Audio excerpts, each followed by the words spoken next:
ನೀವು ಹೀಗೆ ಹಗೆತನದಿಂದ ವರ್ತಿಸುವುದಾದರೆ ನಿಮಗೆ ಏನು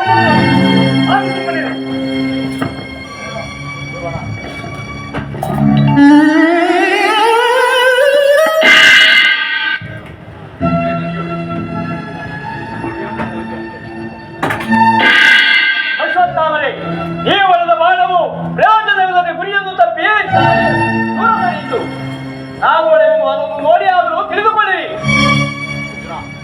ಅರ್ಜುನ, ನೀನು ಹೊಡೆದ ಬಾಣವು ಗುರಿಯ ಮಧ್ಯಕ್ಕೆ ಸರಿಯಾಗಿ ಬೀಳಲಿಲ್ಲ. ಬೇರೆಯವರ ತಪ್ಪನ್ನು ಕಂಡುಹಿಡಿಯುವುದು ಬಹಳ ಸುಲಭ. ಈಗ ನೋಡುತ್ತಿರು.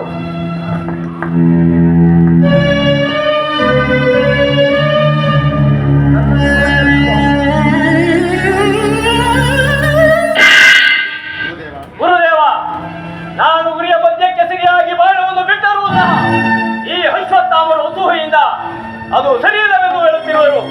ಇದನ್ನು ನೀವೇ ಪರಾಮರಿಸಬೇಕು. ಅರ್ಜುನ, ನೀನು ಮತ್ತೊಮ್ಮೆ ಬಾಣವನ್ನು ಪ್ರಯೋಗಿಸು, ನಾನೇ ಪರೀಕ್ಷಿಸಬೇಕು. ಮಹಾದಾಂಗೆ ಗುರುದೇವ.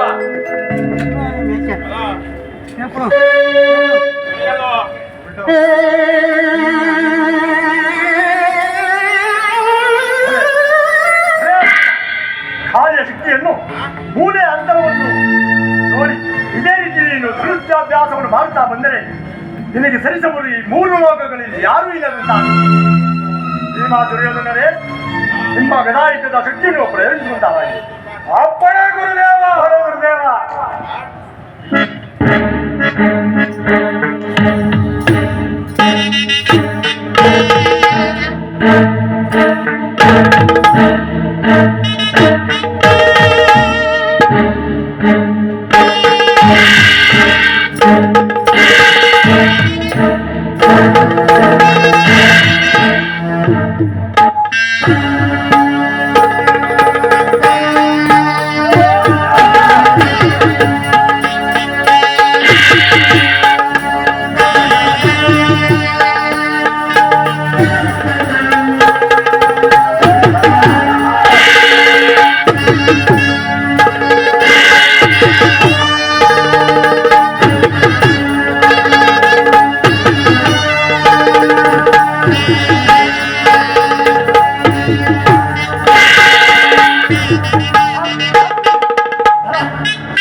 ನೀವು ನಿಮ್ಮ ಗದಾಯುದ್ಧದಲ್ಲಿ ಚೆನ್ನಾಗಿರಬೇಕು.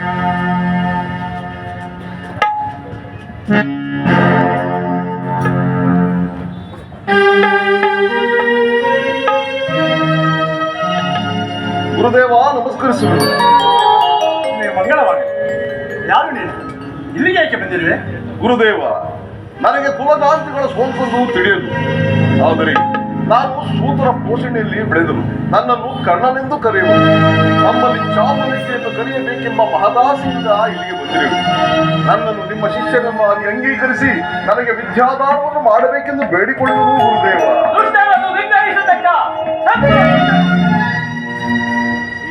ಈ ಪಾರ್ಥಿವ ಕುಮಾರನೊಡನೆ ನೀಚ ಕುಲದವನು ನಮ್ಮೊಡನೆ ಶಾಪ ವಿದ್ಯೆಯನ್ನು ಕಲಿಯುವುದೆಂದರೆ ಹೇಗೆ? ಔದಾತ್ಯವೇ ಸರಿ. ಓಹೋ, ಅರ್ಜುನನೆಂದರೆ ನೀನೇನು? ಈ ನಿನ್ನ ಮಾತುಗಳಿಂದಲೇ ನಿನ್ನ ಯೋಗ್ಯತೆಯು ವ್ಯಕ್ತವಾಗುತ್ತಿರುವುದು. ನನಗೆ ಬಿಲ್ಲನ್ನು ಸಹ ಹಿಡಿಯಲು ಬಾರದೆಂದು ಹೇಳಿದೆಯಾ? ಇದು ಈ ನನ್ನ ಬಾಣಗಳು ನಿನ್ನ ಶರೀರವನ್ನು ಹೊತ್ತು ನಿನ್ನ ಗರ್ವದ ಬೇರೆ ಬೇಕಿದ್ದ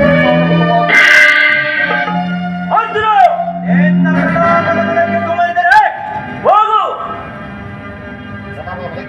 ಪ್ರತಾಪದ ಮನೆಗೆ ಎದುರಾಗ